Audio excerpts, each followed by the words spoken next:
Hi, my name is Tom Durkin, and finding my way to Unitarian Universalism involved a long journey broken into several distinct phases.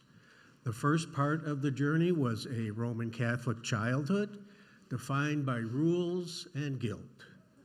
Lots of guilt. Next was a long period where I avoided church at all costs.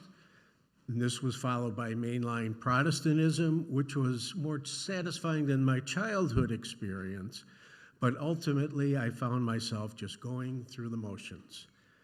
Finally, I embarked on a time of inquiry that included auditing several seminary courses, which led me to finding Unitarian Universalism.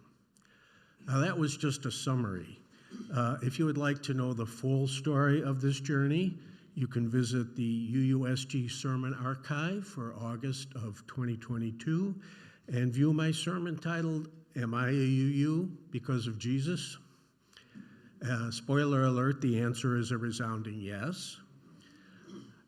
As for why UUSG is a good fit for me, I look to our covenant that we reaffirm every Sunday that connects us in our desire to promote practical goodness in the world and aid each other in our moral and religious improvement.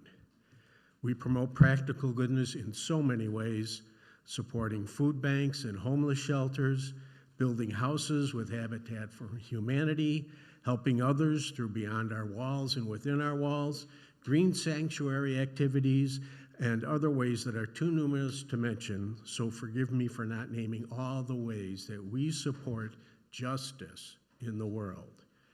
And that is something that Jesus would be very happy with, by the way. Speaking of Jesus, I love that our church is not afraid of uttering words like Jesus and God.